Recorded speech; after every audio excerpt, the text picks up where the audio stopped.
Madame, Monsieur, bonsoir. Ravi de vous retrouver pour une nouvelle édition d'Information. Les titres.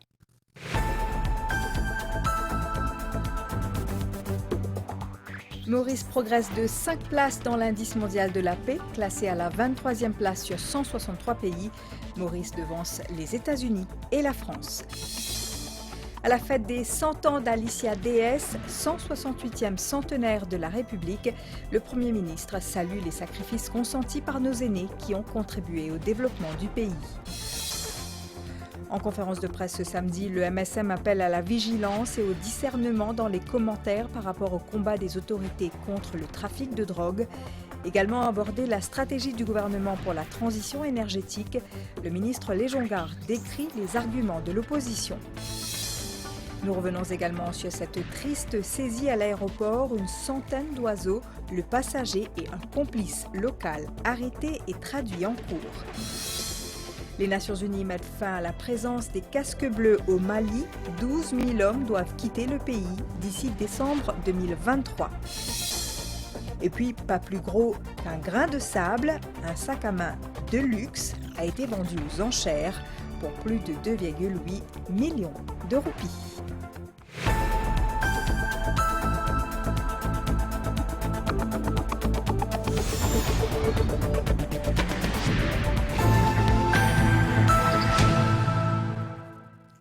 Maurice améliore son classement dans l'indice mondial de la paix. L'Institut pour l'économie et la paix a publié cette semaine son rapport annuel qui classe les pays du monde selon leur degré de pacifisme. Le pays gagne 5 places par rapport à l'année dernière et se retrouve à la 23e place sur 163 pays. Avec ce classement, Maurice devance des pays comme les États-Unis, classés 131e, et la France, 67e. Les recherches révèlent également que le niveau mondial de paix s'est détérioré à travers le monde, notamment en raison de l'invasion russe en Ukraine. Maurice, lieu de convergence multireligieuse avec des célébrations de différentes confessions tout au long de l'année, une cohabitation dans la paix et le respect qui a valu à l'île d'être classé 23e pays le plus pacifique au monde sur 163 États. Cet indice représente la principale mesure de paix au niveau mondial. Pour cette étude, les chercheurs de l'Institut australien pour l'économie et la paix se sont basés sur 23 indicateurs, entre autres les crimes violents, le terrorisme, l'état des relations avec les pays voisins, la stabilité politique et la corruption, ainsi que le respect des droits de l'homme et de l'état de droit. Avec cette 23e place, Maurice arrive en tête dans la région Afrique subsaharienne, suivie du Botswana. Cette 17e édition indique que notre île devance des pays comme les États-Unis, classés 131e. Les States se retrouvent dans les 35 derniers pays du classement, dû principalement à la détérioration de 3 indicateurs, à savoir le taux d'homicide, la perception de la criminalité et les exportations d'armes. À noter que la France est classée 67e, le Royaume-Uni 37e, l'Italie 34e, l'Espagne 32e et la Suède 28e. Depuis que cet indice a vu le jour en 2007, l'Islande reste incontestablement le pays le plus pacifique du monde. Elle est rejointe au sommet par le Danemark et l'Irlande. L'Afghanistan est le pays le moins pacifique, suivi par le Yémen et la Syrie. La guerre entre l'Ukraine et la Russie a eu un impact significatif sur la paix dans le monde. Les deux pays ont subi la plus forte détérioration de leur indice. Marie-Alicia DS a eu 100 ans le 27 juin dernier. Elle a fêté ce bel anniversaire ce samedi à Providence, entourée de sa famille et de plusieurs personnalités, dont le Premier ministre. Une célébration tout en émotion où Pravin Kumar Jugnauth a dit sa profonde gratitude aux personnes âgées pour les sacrifices consentis qui ont mené au développement du pays. Dans une démonstration de respect et de reconnaissance envers les aînés de la nation, le Premier ministre Pravin Kumar Jugnauth a marqué sa présence lors d'une célébration très spéciale, les 100 ans de Marie-Alicia DS, exprimant ainsi sa gratitude envers ceux qui ont vécu une vie pleine de souvenirs et de sagesse. Une reconnaissance envers tout le monde grand du monde. Tout le monde grand du monde, comme Marie-Alicia, il travaille la propriété fuel, jusqu'à l'âge de sa retraite. Il fait livré, il travaille, il gagne son revenu, il gagne son salaire, mais seulement il apporte une contribution. Lui-même, sa contribution qu'il a apportée là, quand nous avons toute contribution, qui tout le monde travailler, tout le monde employé, tout le monde qui peut faire des efforts, il fait Maurice bouger, il fait nous avancer, il fait nous progresser. Et c'est pourquoi, quand arrive un certain âge, nous n'est plus capables d'avoir même l'énergie, même capacité. D'ailleurs, nous ne sommes pas capables de fonctionner pareil, comme ce que nous étions avant. Donc, le gouvernement nous là pour essayer de faire le maximum pour qu'il nous vieillisse dans des conditions les plus favorables. Nous continuons à mener la vie qui, bien sûr, est paisible, qui est correcte, sain, et bien sûr, autant qu'il nous est capable de donner les moyens nécessaires pour qu'il nous vivions la vie. L'anniversaire du centenaire était un événement spécial qui a rassemblé des membres de la famille, des amis, des proches et des ministres et autres personnalités au centre coopérative de Providence. Aussi connue comme Mimi, la centenaire était ravie d'être entourée de ses enfants et petits-enfants. Nombreux d'entre eux ont pris l'avion pour cet anniversaire. Normalement, il a 18 ans. Il a des enfants, il travaille dur dans la vie, il commence très jeune. Donc c'est ça, après il fait toujours sport. Même 73 ans, il a encore fait natation. La République de Maurice compte à ce jour 168 centenaires, dont 11 à Rodrigue.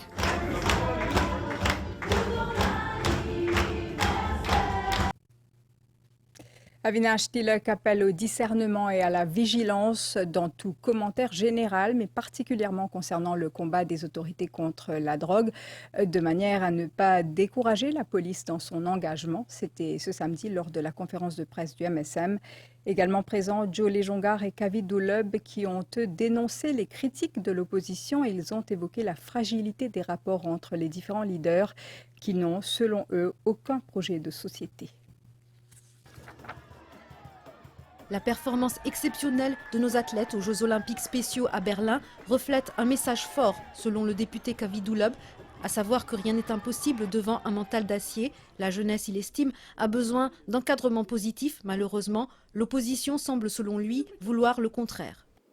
Certains de l'opposition disent l'OSA 20 000 roupies de Independence Bonus. Donc je pensais qu'une nous jeunesse, la conscience de nous bonne jeunesse, niveau 20 000 roupies. Nous finissons et venant de bandes professionnels qui peut dire qu'ils s'acassent là pour donner ça ban zen pour qu'ils ban là à fumer, à bangoler, à moi pas envie de répondre ce qu'ils ont dit. Moi besoin de dire qu'il est malheureux, il est très très malheureux qu'ils ont dit et dans ban langage et ban position pareille qui peut adopter, il n'est pas encourageant du tout pour nous ban jeunes. L'intransigeance contre la drogue pour le ministre Avinash Tilak doit être commentée avec une certaine retenue et ne devrait pas affaiblir le moral de la force policière dans l'exercice de ses fonctions. Il y a une série d'arrestations, comme on me dit, qui peut faire, peut venir même. Mais il est malheureux de voir que depuis quelque temps, tous les efforts qui peuvent faire par la police, tous les efforts qui peuvent faire par l'autorité, il y a certaines gens vous êtes acharnés, comment nous dire, pour nous dire comme ça, mais cale dans la roue. Et en ce faisant,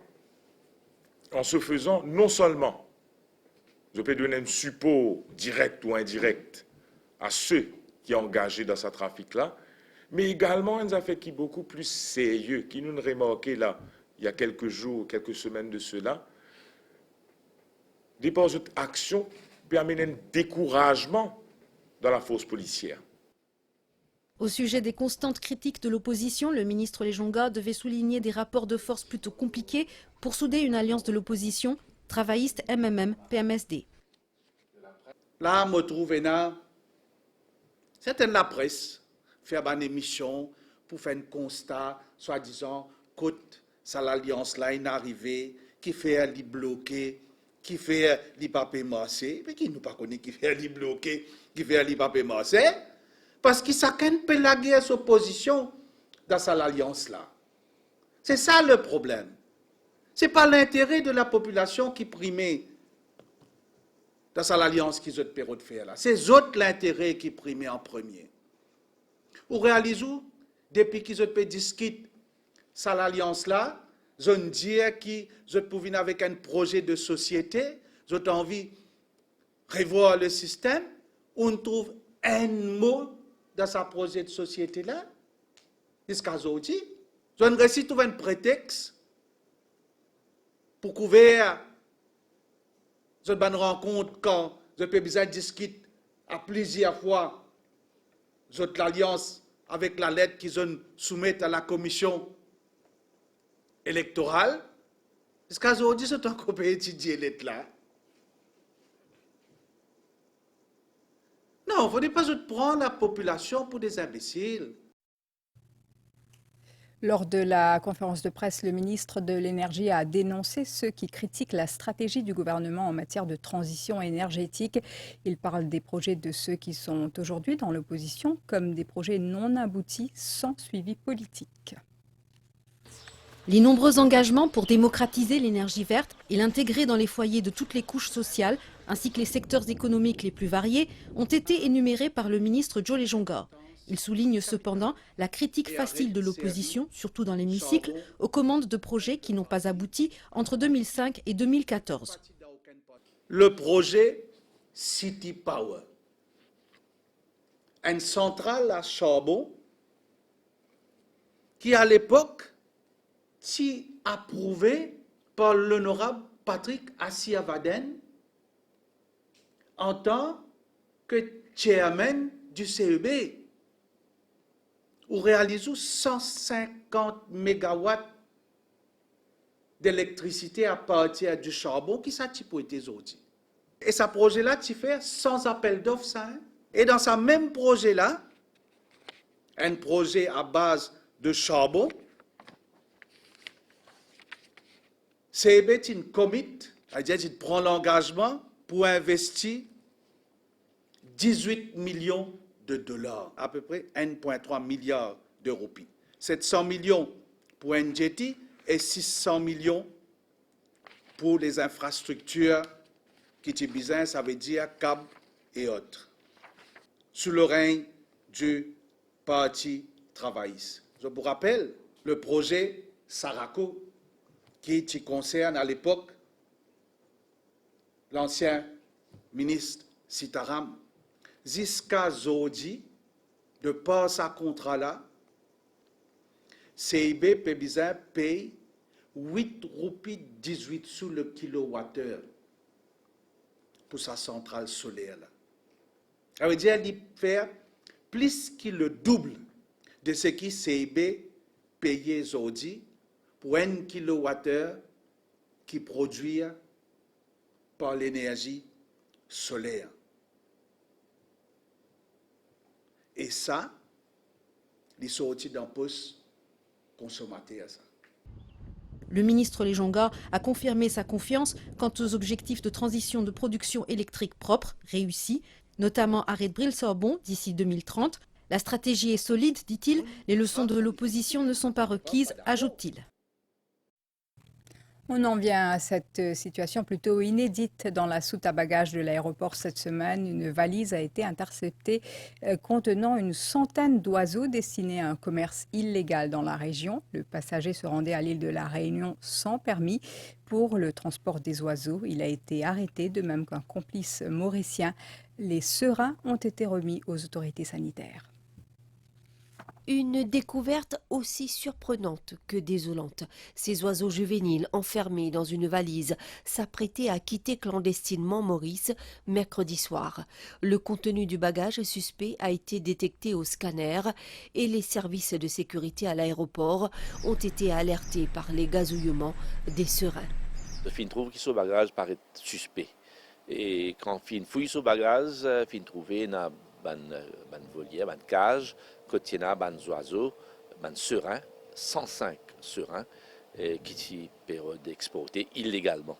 Depuis mars dernier, 3 personnes ont été arrêtées et traduites devant la justice pour le même délit. La police locale soupçonne des ramifications avec un réseau de trafiquants. Nous pouvons trouver que ce n'est pas un Mauricien qui peut aller, c'est un Réunionnais même qui peut venir vers Maurice pour faire sa transaction illégale là. Maintenant, l'enquête pour dire à nous s'il y a un lien entre l'exploitation illégale de nos oiseaux vers l'île de la Réunion et aussi les autres transactions illicites capables liées à ça. Dans le présent cas, 2 personnes ont été arrêtées, dont un Mauricien qui aurait vendu une vingtaine d'oiseaux au transporteur suspect. Celui-ci est un ressortissant français répondant au nom de Jean-Patrick Ferrer. Il s'apprêtait à se rendre avec les passagers anonymes à l'île de la Réunion, à un peu plus de 224 km à vol d'oiseau. Plus d'un siècle que les sociétés coopératives apportent leur contribution au développement socio-économique du pays. Malgré son âge, ce type de commerce intéresse les jeunes. Ils sont derrière la création de plus de 200 coopératives ces 2 dernières années. En cette journée qui leur est dédiée, le ministère avait réuni plusieurs coopérateurs à Réduit. À 20 ans, Kessie dirige une entreprise familiale d'élevage et de plantation lancée par sa mère il y a une vingtaine d'années et s'est affiliée comme elle à une coopérative.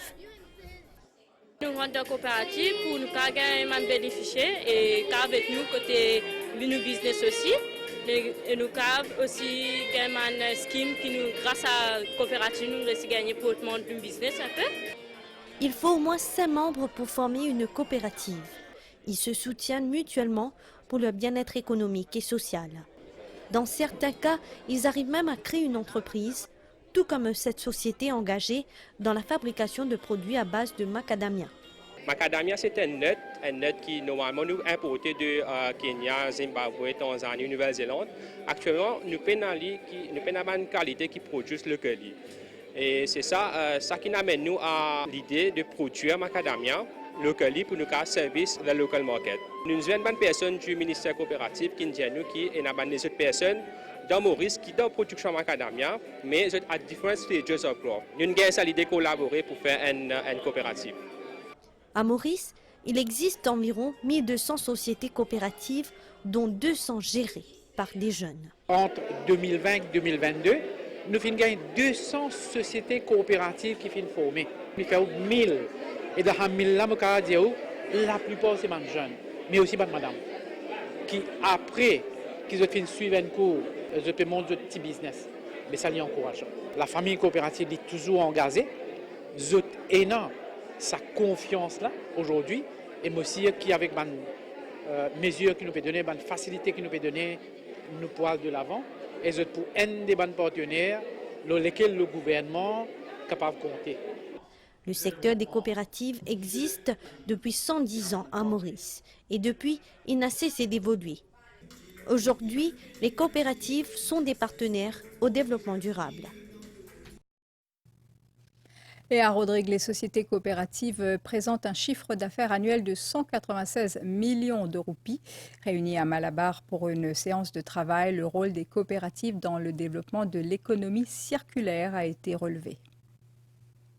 Au centre Antoinette Prudence pour les ressources humaines à Malabar, les coopérateurs se sont retrouvés le temps d'une matinée pour un échange. Une rencontre qui se situe dans le cadre de la Journée internationale des coopératives en ce 1er juillet. Rodrigue compte 78 sociétés coopératives enregistrées auprès du bureau des coopératives de Malabar.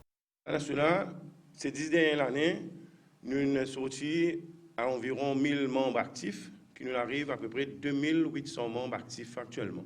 Donc c'est tout un travail que nous faisons pour nous capables de garder nos coopératives durables. Nous tout le temps croire dans la coopérative capable d'amener un changement de mentalité dans Rodrigue. Quand la question commençait, nous avons donné loan 3 000 roupies. Aujourd'hui, quand nous sommes arrivés, aujourd'hui, nous avons donné loan à partir de juillet, là, 10 000 roupies par jour pour commencer. Maximum, nous pouvons gagner 100 000 roupies. Actuellement, nous avons à peu près 92% madame qui dans les des bouts.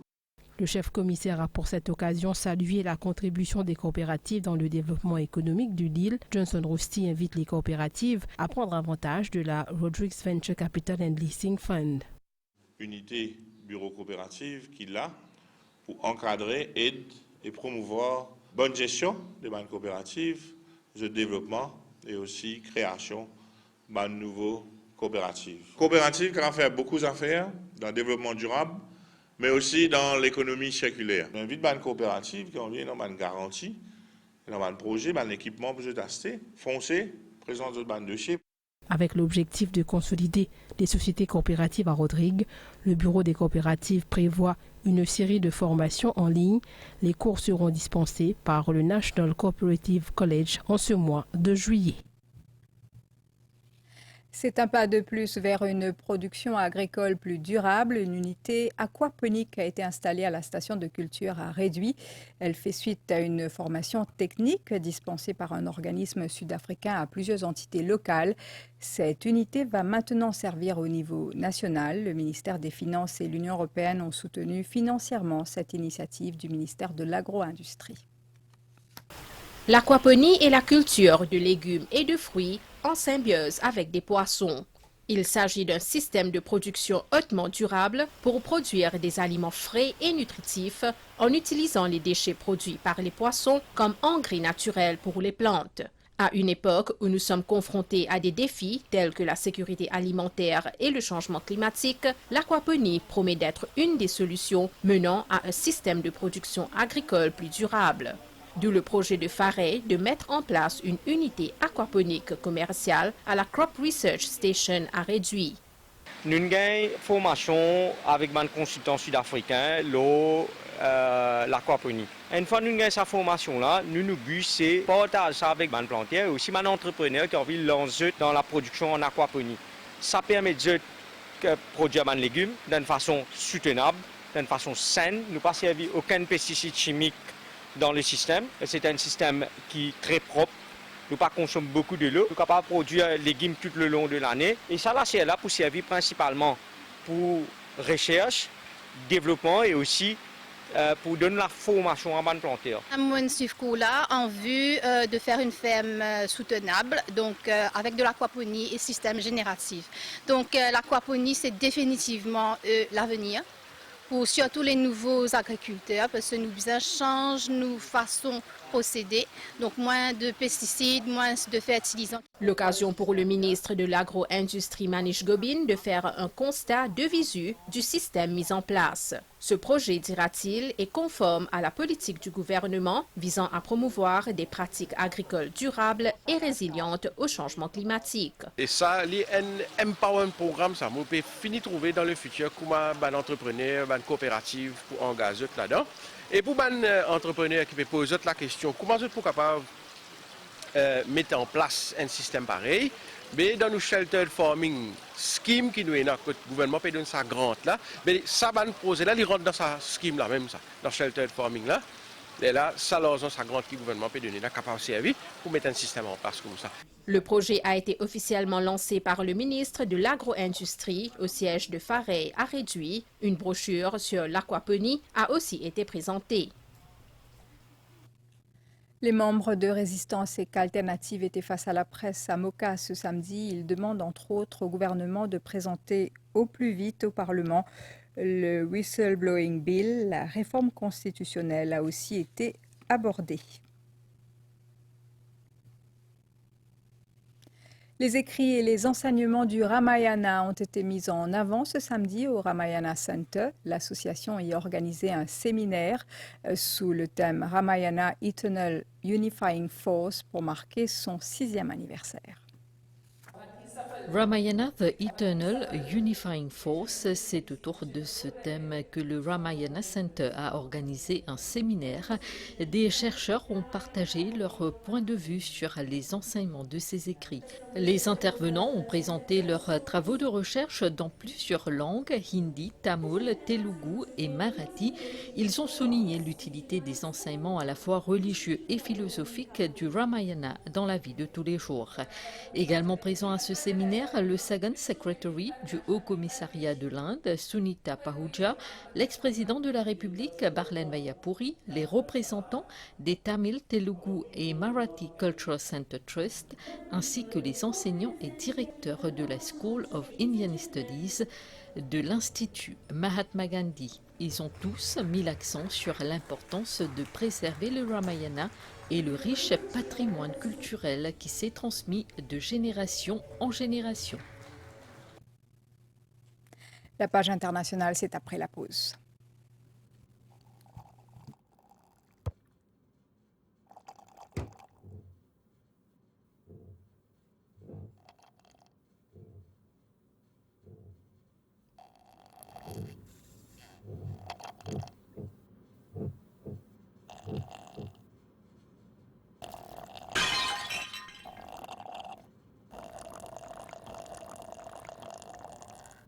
Quand on rit sous perrette, un seul trait. Non, n'y pas existe, ça là. Oui, rit sous perrette.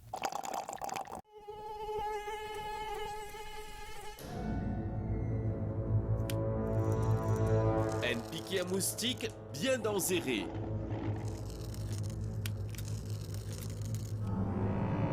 Protégez-vous et ou famille contre malaria, chikungunya et dengue. Pas les moustiques, bois audissant. C'est une campagne ministère de la Santé et que bien-être. Don de sang à la MRE. Et oui, ça l'année là, MRE peut organiser ce don de sang le mercredi 5 juillet de 7h30 à 17h dans Port-Louis, Head Office MRE et Ramcourt, Belfort Tower, rue Dauphine et Custom House Mer Rouge. Vendredi 7 juillet de 8h à 16h, nous pour du côté de l'aéroport SSA et dans le bâtiment ICCC, le Chalon Road, Plaine Manu.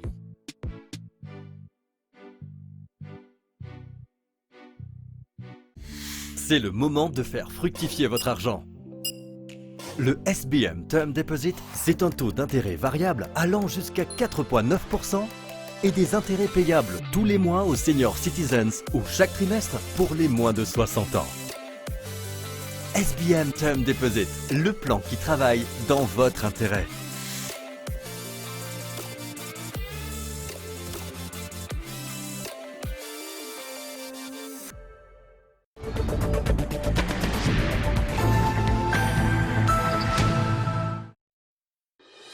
La page internationale avec Winners. On est tous winners.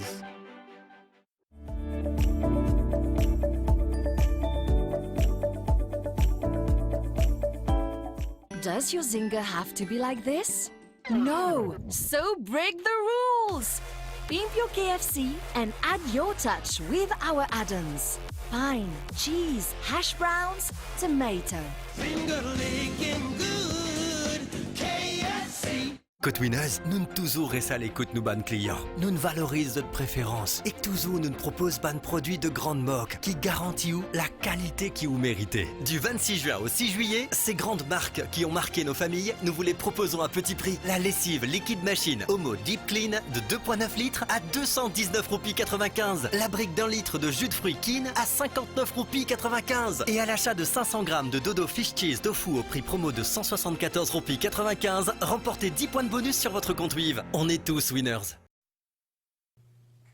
Clap de fin pour la MINUSMA. Le Conseil de sécurité de l'ONU a mis un terme immédiat hier à la mission de maintien de la paix des casques bleus au Mali. Un retrait qui était réclamé par Bamako. Le départ des 12 000 soldats sera étalé sur 6 mois et devra se dérouler de façon ordonnée jusqu'à ce que la mission se retire complètement du Mali. Les forces de l'ONU au Mali avaient pour mission de protéger les civils et de contenir la menace djihadiste, mais elles n'avaient pas pour vocation de passer à l'offensive contre les militants. Au moins 25 personnes ont péri après que le bus dans lequel elles se trouvaient a pris feu hier soir sur une voie rapide dans l'état du Maharashtra en Inde. Parmi 3 enfants, le bus a heurté un poteau et s'est renversé, provoquant l'incendie du réservoir, selon les premiers éléments avancés par la police. Cet incendie a également fait une trentaine de blessés.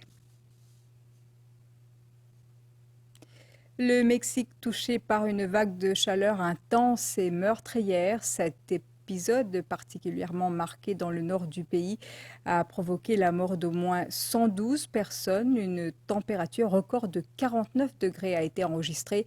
Le sud-est des États-Unis n'est pas épargné par ces températures très élevées et qui pourraient se prolonger plusieurs jours encore. Aux États-Unis, la Cour suprême autorise des commerces à ne pas servir des clients LGBT+. La plus haute juridiction américaine a donné raison à une créatrice de site web qui refusait d'en faire pour des mariages gays. Laurie Smith avait porté plainte contre la loi du Colorado, estimant qu'elle l'a forcée à produire un message contraire à ses convictions personnelles. Dans son verdict, la Cour suprême juge que les entreprises dont les services ont une valeur créative pourront dorénavant invoquer leur liberté d'expression pour ne pas fournir un service allant à l'encontre de leurs valeurs. Le président américain Joe Biden a quant à lui déclaré être très inquiet du fait que cette décision pourrait engendrer davantage de discrimination à l'égard des membres de la communauté LGBT+. Kevin Spacey est actuellement à Londres où l'acteur américain est jugé pour plusieurs agressions sexuelles remontant pour les plus anciennes au début des années 2000. L'ex-star hollywoodienne de 63 ans a plaidé non coupable pour l'ensemble des 12 accusations qui lui sont reprochées, poursuivies l'an dernier pour agression sexuelle sur 3 hommes. L'accusation a été élargie à une 4e personne. Et puis, voici cet objet aussi cher que microscopique, un minuscule sac à main de luxe de la taille d'un grain de sable et pouvant passer par le chat d'une aiguille. Selon le New York Times, il a été vendu aux enchères à un acheteur resté anonyme pour la somme astronomique de quelques 58 000 €, l'équivalent de quelques 2,8 millions de roupies. Il s'agit d'une création unique.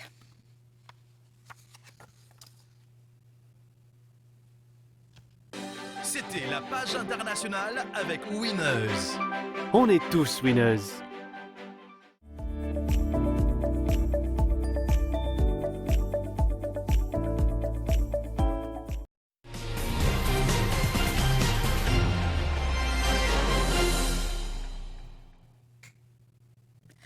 Au Champ de Mars, ce samedi, retour gagnant pour le cheval champion Walls of Dubrovnik, passé chez l'écurie Cherish Narang. Le coursier était à sa première sortie cette saison et s'est imposé dans l'épreuve principale. Il était monté par Roberto Pérez. C'est parti pour l'épreuve principale, 1500 mètres à parcourir. Stream Ahead, Emblem of Hope sollicité. Emblem of Hope va diriger les opérations assez facilement devant Color My Fate qui est en train de tirer Stream Ahead. Hubble qui va s'amener. Walls of Dubrovnik qui joue de la tête en 5e position. Blackburn Rock à son extérieur.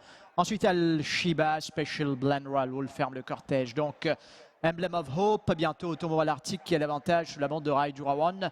Une demi-longueur d'avance sur Hubble qui se rapproche de la tête de la course. Color My Fate est 3e. Ensuite à 2 longueurs Stream Ahead. À 1 longueur Walls of Dubrovnik qui s'est relaxé. Blackburn Rock à son extérieur. Special Blend s'est décalé pour se mettre en dehors de Al-Shiba. Royal Wolf ferme le cortège. Blackburn Rock se retrouve maintenant en 3e épaisseur puisque Walls of Dubrovnik a quitté les barres. Aux avant-postes à 600 mètres de l'arrivée, Emblem of Hope, toujours leader devant Hubble qui met un peu la pression. Color My Fate bien placé 3e, 4e Stream Ahead. Donc Walls of Dubrovnik dans le dos maintenant de Stream Ahead, ce qui fait que Blackburn Rock va prendre le first run sur Walls of Dubrovnik. Special Blend va essayer de suivre Blackburn Rock. Royal Wolf doit se dégager de l'Al-Shiba. Pour l'instant, dernière position, attend l'ouverture côté corde en pleine ligne droite finale. Emblem of Hope à l'extérieur, Blackburn Rock. Donc Emblem of Hope qui tente de s'accrocher. Blackburn Rock, Walls of Dubrovnik. Special Blend termine fort également à l'extérieur. Royal Wolf a également trouvé le passage. Emblem of Hope avec Walls of Dubrovnik en dehors. Walls of Dubrovnik, Royal Wolf, Walls of Dubrovnik. Royal Wolf, mais quel cheval! Favoriser la pratique du sport dans nos régions, une nouvelle aire de jeu voit le jour. Un mini synthetic soccer pitch a en effet été inauguré par le ministre Sudesh Kalichun. C'était avant-hier à la résidence Saint-Malo. L'initiative revient au District Council de Pamplemousse en collaboration avec le conseil de village de Baie du Tombeau. Résidence Saint-Malo possède son mini-terrain de football synthétique et pour les passionnés de la localité, c'est une véritable aubaine. Innovation aujourd'hui, la motorisme c'est hier, terrain redressé, affilé, faire tirer tout. Motorisme super sympa, dire que je suis plus pratique pour un futur footballeur, mes petits enfants qui viennent de ici. Au coût de 2,5 millions de roupies, cet espace sportif vient répondre à une requête faite quelques années de cela par les habitants de la région. Nous pouvons construire un terrain de foot un peu partout. Nous pouvons aller dans chaque quartier, nous permettre une infrastructure sportive. Les habitants aujourd'hui sont très satisfaits. Et ça, c'est une promesse que nous avons faite à les habitants de Baie-du-Tombeau et nous réalisons presque tout nos besoins. Le terrain sera opérationnel 7 jours sur 7. Hormis l'aspect sportif, son but sera aussi de rassembler sainement. ISPO pour Manzen, une distraction pour capable faire Manzen. Et nous aussi, man vieux du monde aussi, une distraction. Beaucoup de loisirs comme ça, man vieux du monde qui a profité. Parce qu'on a fait un exercice en groupe, cela. Il y a pas autant. Le conseil du district de Pamplemousse ne compte pas s'arrêter en si bon chemin. Plusieurs projets sportifs sont également dans la ligne de mire. Nous avons envie que dans tout village, il y ait au moins un futsal. Jusqu'à là, nous finissons à arriver aux 17 villages qui ont un futsal. L'objectif, c'est globalement pour promouvoir le sport dans le Nord et dans l'île Maurice en général. 2 autres mini-terrains de football synthétique seront bientôt construits à Baie-du-Tombeau. Et nous passons à la météo. Zame son morikofi, sauce à l'air et sauf molégué. Zame son morikofi.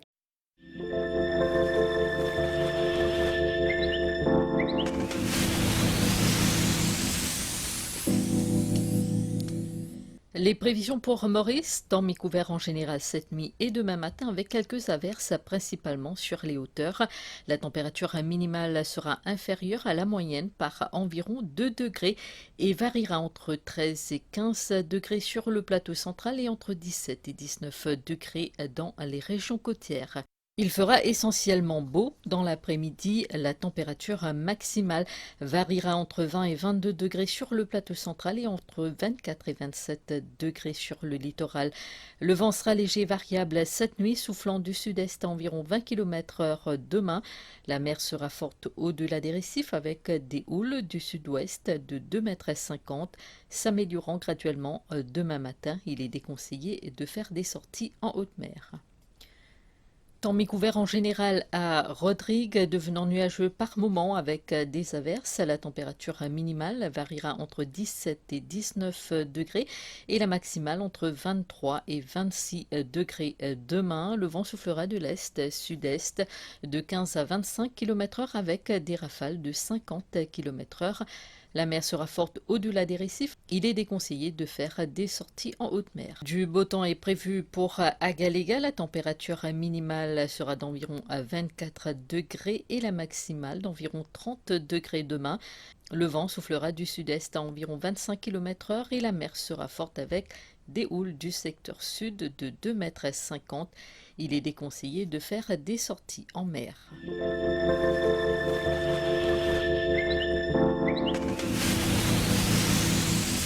Zame son morikofi, sauce à l'air et sauf molégué. Zame son morikofi.